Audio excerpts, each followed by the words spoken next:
تفہیم القرآن سید ابوالعلا مودودی سورہ فاتر آیات 9 تا 18۔ اعوذ باللہ من الشیطان الرجیم، بسم اللہ الرحمن الرحیم۔ واللہ الذی ارسل الریاح، وہ اللہ ہی تو ہے جو ہواؤں کو بھیجتا ہے۔ فتثیر سحابا، پھر وہ بادل اٹھاتی ہیں۔ فسقناہ الی بلد میت، پھر ہم اسے ایک اجاڑ علاقے کی طرف لے جاتے ہیں۔ فاحیینا بہ الارض بعد موتہا، اور اسی زمین کو جلا اٹھاتے ہیں جو مری پڑی تھی۔ کذالک النشور، مرے ہوئے انسانوں کا جی اٹھنا بھی اسی طرح ہوگا۔ تفسیر، یعنی یہ نادان لوگ آخرت کو بعید از امکان سمجھتے ہیں اور اسی لیے اپنی جگہ اس خیال میں مگن ہیں کہ دنیا میں یہ خاک کچھ کرتے رہیں۔ بہرحال وہ وقت کبھی آنا نہیں ہے جب انہیں جواب دہی کے لیے خدا کے حضور حاضر ہونا پڑے گا، لیکن یہ محض ایک خیال خام ہے جس میں یہ مبتلا ہیں۔ قیامت کے روز تمام اگلے پچھلے مرے ہوئے انسان اللہ تعالیٰ کے ایک اشارے پر بالکل اسی طرح یکا یک جی اٹھیں گے جس طرح ایک بارش ہوتے ہی سونی پڑی ہوئی زمین یکا یک لہلہا اٹھتی ہے اور مدتوں کی مری ہوئی جڑیں سرسبز و شاداب ہو کر زمین کی تہوں میں سے سر نکالنا شروع کر دیتی ہیں۔ من کان یرید العزت فللہ العزت جمیعا، جو کوئی عزت چاہتا ہو اسے معلوم ہونا چاہیے کہ عزت ساری کی ساری اللہ کی ہے۔ تفسیر، یہ بات ملحوظ رہے کہ قریش کے سردار نبی صلی اللہ علیہ وسلم کے مقابلے میں جو کچھ بھی کر رہے تھے اپنی عزت اور اپنے وقار کی خاطر کر رہے تھے۔ ان کا خیال یہ تھا کہ محمد صلی اللہ علیہ وسلم کی بات چل گئی تو ہماری بڑائی ختم ہو جائے گی، ہمارا اثر و رسوخ مٹ جائے گا اور ہماری جو عزت سارے عرب میں بنی ہوئی ہے وہ خاک میں مل جائے گی۔ اس پر فرمایا جا رہا ہے کہ خدا سے کفر و بغاوت کر کے جو عزت تم نے بنا رکھی ہے یہ تو ایک جھوٹی عزت ہے جس کے لیے خاک ہی میں ملنا مقدر ہے۔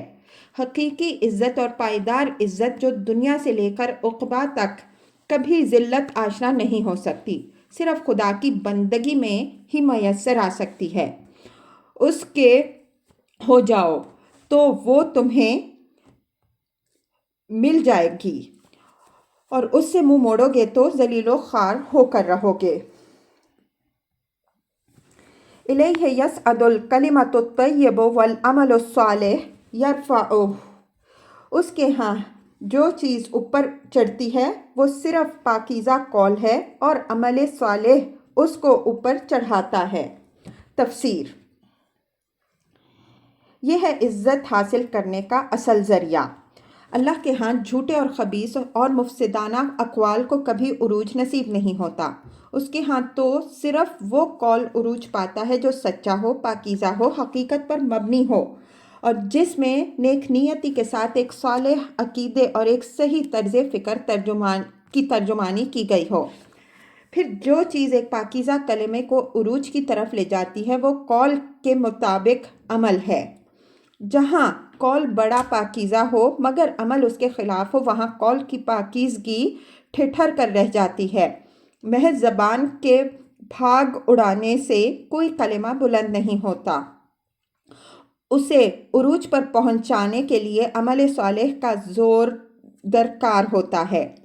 اس مقام پر یہ بات بھی سمجھ لینی چاہیے کہ قرآن مجید قول صالح اور عمل صالح کو لازم و ملزوم کی حیثیت سے پیش کرتا ہے۔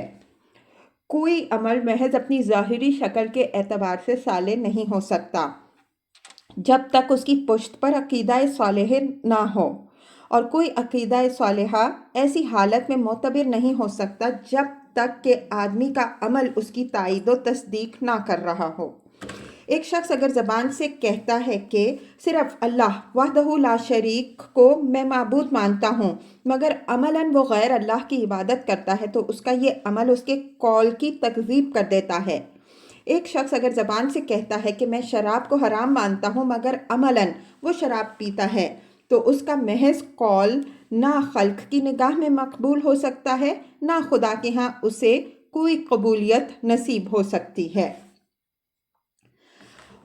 والذین یمکرون السیئات، رہے وہ لوگ جو بیہودہ چال بازیاں کرتے ہیں۔ تفسیر یعنی باطل اور خبیث کلمے لے کر اٹھتے ہیں، ان کو چالاکیوں سے، فریب کاریوں سے اور نظر فریب استدلالوں سے فروغ دینے کی کوشش کرتے ہیں، اور ان کے مقابلے میں کلمہ حق کو نیچے دکھانے کے لیے کوئی بری سے بری تدبیر استعمال کرنے سے بھی نہیں چوکتے۔ لہم عذاب شدید، ان کے لیے سخت عذاب ہے۔ وَمَكْرُ أُولَٰئِكَ هُوَ يَبُورُ، اور ان کا مکر خود ہی غارت ہونے والا ہے۔ وَاللَّهُ خَلَقَكُم مِّن تُرَابٍ، اللہ نے تم کو مٹی سے پیدا کیا۔ تفسیر یہاں سے پھر روئے سخن عوام الناس کی طرف پھرتا ہے۔ ثم من نطفہ، پھر نطفے سے۔ تفسیر یعنی انسان کی آفرینش پہلے براہ راست مٹی سے کی گئی، پھر اس کی نسل نطفے سے چلائی گئی۔ ثم جعلکم ازواجا، پھر تمہارے جوڑے بنا دیے، یعنی مرد اور عورت۔ وما تحمل من انثی ولا تضع الا بعلمہ، کوئی عورت حاملہ نہیں ہوتی اور نہ بچہ جنتی ہے مگر یہ سب کچھ اللہ کے علم میں ہوتا ہے۔ وما یعمر من معمر ولا ینقض من عمرہ الا فی کتاب، کوئی عمر پانے والا عمر نہیں پاتا اور نہ کسی کی عمر میں کچھ کمی ہوتی ہے مگر یہ سب کچھ ایک کتاب میں لکھا ہوا ہے۔ تفسیر یعنی جو شخص بھی دنیا میں پیدا ہوتا ہے اس کے متعلق پہلے ہی سے لکھ دیا جاتا ہے کہ اسے دنیا میں کتنی عمر پانی ہے۔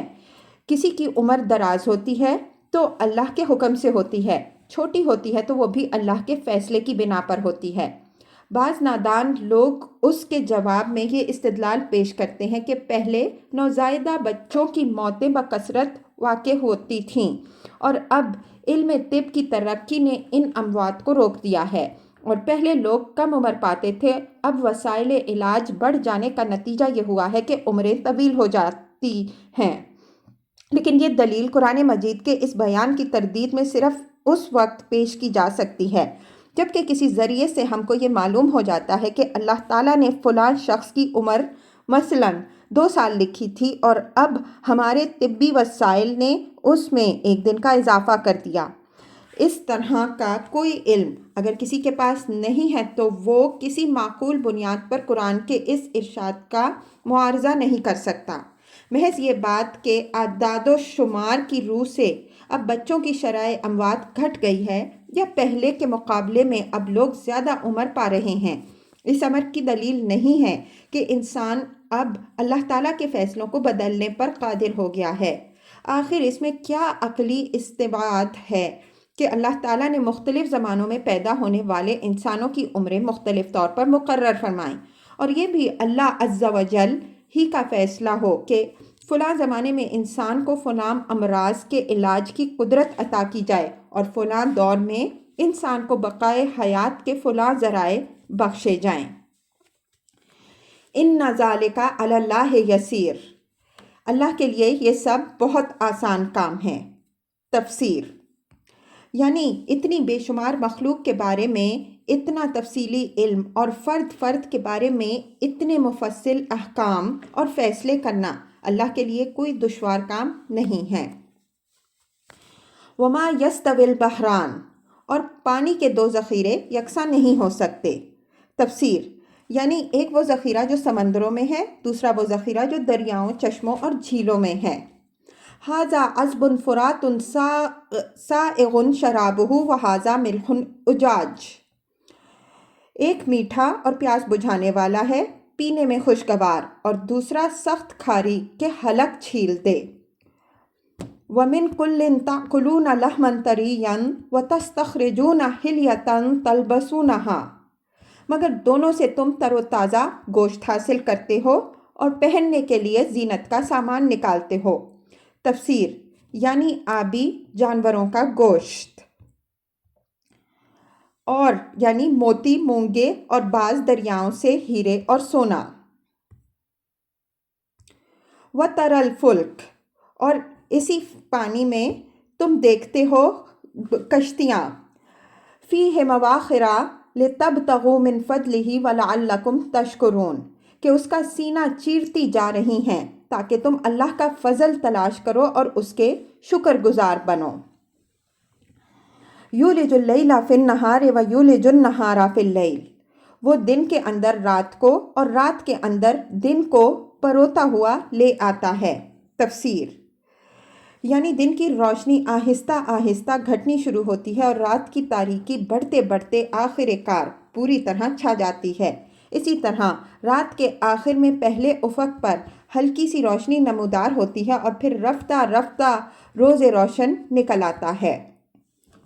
وَسَخَّرَ الشَّمْسَ وَالْقَمَرَ، چاند اور سورج کو اس نے مسخر کر رکھا ہے۔ تفسیر، ایک ضابطے کا پابند بنا رکھا ہے۔ کُلٌّ یجری لِأَجَلٍ مُّسَمًّى، یہ سب کچھ ایک وقت مقرر تک چلے جا رہا ہے۔ ذَلِكُمُ اللَّهُ رَبُّكُمْ لَهُ الْمُلْكُ، وہی اللہ جس کے یہ سارے کام ہیں تمہارا رب ہے، بادشاہی اسی کی ہے۔ وَالَّذِينَ تَدْعُونَ مِن دُونِهِ مَا يَمْلِكُونَ مِن قِطْمِيرٍ، اس کو چھوڑ کر جن دوسروں کو تم پکارتے ہو وہ ایک پرے کاہ کے بھی مالک نہیں ہیں۔ تفسیر، اصل میں لفظ قمطیر استعمال ہوا ہے جس سے مراد وہ پتلی سی جھلی ہے جو کھجور کی گٹھلی میں ہوتی ہے، لیکن اصل مقصود یہ بتانا ہے کہ مشرکین کے معبود کسی حقیر سے حقیر چیز کے بھی مالک نہیں ہیں۔ اسی لیے ہم نے لفظی ترجمہ چھوڑ کر مرادی ترجمہ کیا ہے۔ ان تدعوہم لا یسمعوا دعاءکم، اور اگر تم انہیں پکارو گے تو وہ تمہاری دعائیں نہیں سن سکتے۔ وَلَوْ سَمِعُوا مَا اسْتَجَابُوا لَكُمْ، اور سن لیں تو ان کا تمہیں کوئی جواب نہیں دے سکتے۔ تفسیر، اس کا مطلب یہ نہیں ہے کہ وہ تمہاری دعا کے جواب میں پکار کر یہ نہیں کہہ سکتے کہ تمہاری دعا قبول کر لی گئی یا نہیں کی گئی، بلکہ اس کا مطلب یہ ہے کہ وہ تمہاری درخواستوں پر کوئی کارروائی نہیں کر سکتے۔ ایک شخص اگر اپنی درخواست کسی ایسے شخص کے پاس بھیج دیتا ہے جو حاکم نہیں ہے تو اس کی درخواست رائے گاں جاتی ہے، کیونکہ وہ جس کے پاس بھیجی گئی ہے اس کے ہاتھ میں سرے سے کوئی اختیار ہی نہیں ہے، نہ رد کرنے کا اختیار اور نہ قبول کرنے کا اختیار۔ البتہ اگر وہی درخواست اس ہستی کے پاس بھیجی جائے جو واقعی حاکم ہے تو اس پر لازماً کوئی نہ کوئی کارروائی ہوگی، قطع نظر اس سے کہ وہ قبول کرنے کی شکل میں ہو یا رد کرنے کی شکل میں۔ وَيَوْمَ الْقِيَامَةِ يَكْفُرُونَ بِشِرْكِكُمْ، اور قیامت کے روز وہ تمہارے شرک کا انکار کریں گے۔ تفسیر، یعنی وہ صاف کہہ دیں گے کہ ہم نے ان سے کبھی یہ نہیں کہا تھا کہ ہم خدا کے شریک ہیں، تم ہماری عبادت کرو، بلکہ ہمیں یہ خبر بھی نہ تھی کہ یہ ہم کو اللہ رب العالمین کا شریک ٹھہرا رہے ہیں اور ہم سے دعائیں مانگ رہے ہیں۔ ان کی کوئی دعا ہمیں نہیں پہنچی اور ان کی کسی نظر و نیاز کی ہم تک رسائی نہیں ہوئی۔ وَلَا يُنَبِّئُكَ مِثْلُ خَبِيرٍ، حقیقت حال کی ایسی صحیح خبر تمہیں ایک خبردار کے سوا کوئی نہیں دے سکتا۔ تفسیر، خبردار سے مراد اللہ تعالیٰ خود ہے۔ مطلب یہ ہے کہ دوسرا کوئی شخص تو زیادہ سے زیادہ عقلی استدلال سے شرک کی تردید اور مشرکین کے معبودوں کی بے اختیاری بیان کرے گا، مگر ہم حقیقت حال سے براہ راست باخبر ہیں۔ ہم علم کی بنا پر تمہیں بتا رہے ہیں کہ لوگوں نے جن کو بھی ہماری خدائی میں با اختیار ٹھہرایا ہے وہ سب بے اختیار ہیں، ان کے پاس کوئی طاقت نہیں ہے جس سے وہ کسی کا کوئی کام بنا سکیں یا بگاڑ سکیں، اور ہم براہ راست یہ جانتے ہیں کہ قیامت کے روز مشرکین کے یہ معبود خود ان کے شرک کی تردید کریں گے۔ یا ایہا الناس انتم الفقراء الی اللہ، لوگوں تم ہی اللہ کے محتاج ہو۔ تفسیر، یعنی اس غلط فہمی میں نہ رہو کہ خدا تمہارا محتاج ہے، تم اسے خدا نہ مانو گے تو اس کی خدائی نہ چلے گی، اور تم اس کی بندگی اور عبادت نہ کرو گے تو اس کا کوئی نقصان ہو جائے گا۔ نہیں، اصل حقیقت یہ ہے کہ تم اس کے محتاج ہو، تمہاری زندگی ایک لمحے کے لیے بھی قائم نہیں رہ سکتی اگر وہ تمہیں زندہ نہ رکھے اور وہ اسباب تمہارے لیے فراہم نہ کرے جن کی بدولت تم دنیا میں زندہ رہتے ہو اور کام کر سکتے ہو۔ لہٰذا تمہیں اس کی طاعت و عبادت اختیار کرنے کی جو تاکید کی جاتی ہے وہ اس لیے نہیں ہے کہ خدا کو اس کی احتیاج ہے، بلکہ اس لیے ہے کہ اسی پر تمہاری اپنی دنیا اور آخرت کی فلاح کا انحصار ہے۔ ایسا نہ کرو گے تو اپنا ہی سب کچھ بگاڑ لو گے، خدا کا کچھ بھی نہ بگاڑ سکو گے۔ واللہ هو الغنی الحمید، اور اللہ تو غنی و حمید ہے۔ تفسیر: غنی سے مراد یہ ہے کہ وہ ہر چیز کا مالک ہے، ہر ایک سے مستغنی اور بے نیاز ہے، کسی کی مدد کا محتاج نہیں ہے۔ اور حمید سے مراد یہ ہے کہ آپ سے آپ محمود ہے، کوئی اس کی حمد کرے یا نہ کرے مگر حمد، شکر اور تعریف کا استحقاق اسی کو پہنچتا ہے۔ ان دونوں صفات کو ایک ساتھ اس لیے لایا گیا ہے کہ محض غنی تو وہ بھی ہو سکتا ہے جو اپنی دولت مندی سے کسی کو نفع نہ پہنچائے، اس صورت میں وہ غنی تو ہوگا مگر حمید نہ ہوگا۔ حمید وہ اسی صورت میں ہو سکتا ہے جبکہ وہ کسی سے خود تو فائدہ نہ اٹھائے مگر اپنی دولت کے خزانوں سے دوسروں کو ہر طرح کی نعمتیں عطا کرے۔ اللہ تعالیٰ چونکہ ان دونوں صفات میں کامل ہے اس لیے فرمایا گیا ہے کہ وہ محض غنی نہیں بلکہ ایسا غنی ہے جسے ہر تعریف اور شکر کا استحقاق پہنچتا ہے، کیونکہ وہ تمہاری اور تمام موجودات عالم کی حاجتیں پوری کر رہا ہے۔ ان یشاء یذہبکم ویأتی بخلق جدید، وہ چاہے تو تمہیں ہٹا کر کوئی نئی خلقت تمہاری جگہ لے آئے۔ وما ذلک علی اللہ بعزیز، ایسا کرنا اللہ کے لیے کچھ بھی دشوار نہیں۔ تفسیر: یعنی تم کچھ اپنے بلبوتے پر اس کی زمین میں نہیں دندنا رہے ہو، اس کا ایک اشارہ اس بات کے لیے کافی ہے کہ تمہیں یہاں سے چلتا کرے اور کسی اور قوم کو تمہاری جگہ اٹھا کھڑا کرے، لہٰذا اپنی اوقات پہچانو اور وہ روش اختیار نہ کرو جس سے آخر کار قوموں کی شامت آیا کرتی ہے۔ خدا کی طرف سے جب کسی کی شامت آتی ہے تو ساری کائنات میں کوئی طاقت ایسی نہیں جو اس کا ہاتھ پکڑ سکے اور اس کے فیصلے کو نافذ ہونے سے روک سکے۔ وَلَا تَزِرُ وَازِرَةٌ وِزْرَ أُخْرَىٰ، کوئی بوجھ اٹھانے والا کسی دوسرے کا بوجھ نہیں اٹھائے گا۔ تفسیر: بوجھ سے مراد اعمال کی ذمہ داریوں کا بوجھ ہے۔ مطلب یہ ہے کہ اللہ کے ہاں ہر شخص اپنے عمل کا خود ذمہ دار ہے اور ہر ایک پر صرف اس کے اپنے ہی عمل کی ذمہ داری عائد ہوتی ہے۔ اس امر کا کوئی امکان نہیں ہے کہ ایک شخص کی ذمہ داری کا بار اللہ تعالیٰ کی طرف سے کسی دوسرے پر ڈال دیا جائے، اور نہ یہی ممکن ہے کہ کوئی شخص کسی دوسرے کی ذمہ داری کا بار خود اپنے اوپر لے لے اور اسے بچانے کے لیے اپنے آپ کو اس کے جرم میں پکڑوا دے۔ یہ بات یہاں اس بنا پر فرمائی گئی ہے کہ مکہ معظمہ میں جو لوگ اسلام قبول کر رہے تھے ان سے ان کے مشرک رشتہ دار اور برادری کے لوگ کہتے تھے کہ تم ہمارے کہنے سے اس نئے دین کو چھوڑ دو اور دین آبائی پر قائم رہو، عذاب و ثواب ہماری گردن پر۔ وَإِن تَدْعُ مُثْقِلَةً إِلَىٰ حِمْلِهَا لَا يَحْمَلْ مِنْهُ شَيْءٌ وَلَوْ كَانَ ذَا قُرْبَىٰ، اور اگر کوئی لدا ہوا نفس اپنا بوجھ اٹھانے کے لیے پکارے گا تو اس کے بار کا ادنا حصہ بھی بٹانے کے لیے کوئی نہ آئے گا، چاہے وہ قریب ترین رشتہ دار ہی کیوں نہ ہو۔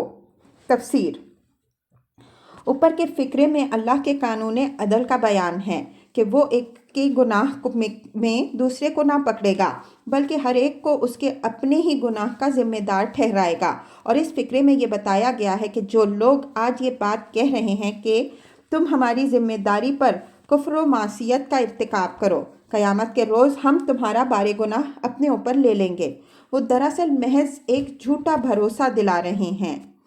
جب قیامت آئے گی اور لوگ دیکھ لیں گے کہ اپنے کرتوتوں کی وجہ سے وہ کس انجام سے دوچار ہونے والے ہیں تو ہر ایک کو اپنی پڑ جائے گی، بھائی بھائی سے اور باپ بیٹے سے منہ موڑ لے گا اور کوئی کسی کا ذرہ برابر بوجھ بھی اپنے اوپر لینے کے لیے تیار نہ ہوگا۔